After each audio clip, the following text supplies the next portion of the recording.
Everyone. उन लोगों के लिए ये वीडियो है जो अपने लाइफ में आराम से बैठे हुए हैं, रिस्क को एक पोटली में बांध के जिन्होंने साइड में रख दिया है और जो ये सोचते हैं कि उस रिस्क को ना ही लेना बेटर है और उन्हें लग रहा है कि वो अचीवमेंट की तरफ आगे बढ़ रहे हैं। ऑफ कोर्स नहीं। जिन लोगों ने रिस्क को उस पोटली में बांध के साइड में रखा हुआ है, प्लीज अपनी उस पोटली को वापस खोलें, उसमें से रोज छोटे छोटे रिस्क को बाहर निकालें और अपने पॉकेट और अपने दिमाग में उस रिस्क को थोड़ा थोड़ा फिट करें और फिट करने के बाद देखें कि आप डेली छोटे छोटे कितने अचीवमेंट्स कर रहे हैं और अपने आप में कितनी इम्प्रोवाइजेशन कर रहे हैं और उस इम्प्रोवाइजेशन को आप एंजॉय करेंगे हर रोज। कैसे? You have to take the risk. एक ब्यूटिफुल सेइंग है फ्रेंड्स कि if you are not taking the risk in usuals then definitely you are going to settle with the ordinary। फिर आपको अपनी अचीवमेंट्स को एक ऑर्डिनरी अचीवमेंट्स में ही रहकर खुश रहकर और उसे अपने आप को संतुष्ट करना पड़ेगा। क्या हम उसमें ही खुश रहना चाहते हैं? ऑफ कोर्स नहीं। बिकॉज आज जितने भी आप लेजेंड देखिए, क्या उन्होंने अगर यही सोचा होता कि मैं अपने रिस्क को एक बैग में पैक करके और साइड में छोड़ देता हूं और डेली रूटीन चल रहा है उसे चलने देते हैं, क्या एक सही तरीका होता? Will they be able to reach where they are today? Of course no.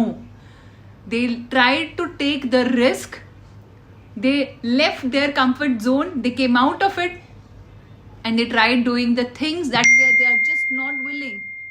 आराम से घर में बैठ के आराम से मैं जो डेली ऑफिस जा रहा हूँ, मैं डेली जो काम कर रहा हूँ, let me do the things. मैं अपने किचन में बिजी हूँ, मैं अपने घर में बिजी हूँ, मैं अपने बच्चों के साथ बिजी हूँ, मैं अपनी जॉब में बिजी हूँ। I am happy with it. Let the things go as they are going. Of course no. Just try to think once कि अगर हम डेली हम पॉइंट आउट करें या लिस्ट आउट करके हम अपने छोटे छोटे इंप्रूवमेंट्स को अगर हम लिखें कि मैं मेरी डेली लाइफ में क्या इंप्रूवमेंट्स लेके आऊं तो मैं डेफिनेटली आज से कल एक बेटर इंसान बन सकती हूँ। तो क्या हम उसे डेली छोटी छोटी चीजें फॉलो कर सकते हैं?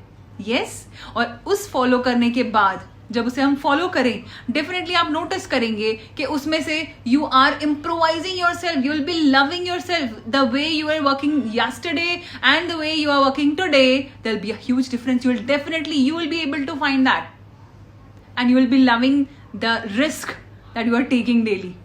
और फिर आप देखिएगा कि आपकी लाइफ में जो अचीवमेंट्स हैं वो छोटे छोटे स्टेप्स लेकर हर रोज आपके पास आएंगे और at the end you will be able to achieve the thing जो शायद आपने उस पोटली में बांध के रख दिया है कि अरे ये तो मेरे से नहीं होने वाला है, इसे हम रख देते हैं साइड में। सो just don't think of your self. यहाँ हर कोई एक ही तरीके की पोटेंशियल लेके आया है, बट द डिफरेंस इज अगर हम उस छोटे रिस्क को लेंगे, उसे इम्प्रोवाइज करेंगे अपनी लाइफ में, देन डेफिनेटली सी कि जो ग्रेटनेस उन लोगों में दिखाई दी है, डेफिनेटली हम उससे कहीं पीछे नहीं रहेंगे। So just think once on why you should work on yourself and why you should take the risk of your usual things and not compromise on your achievements जो हमारे लिए कहीं ज्यादा मैटर करती हैं। Just think once, okay? So just don't compromise with your usuals and don't compromise with your achievements. All the best.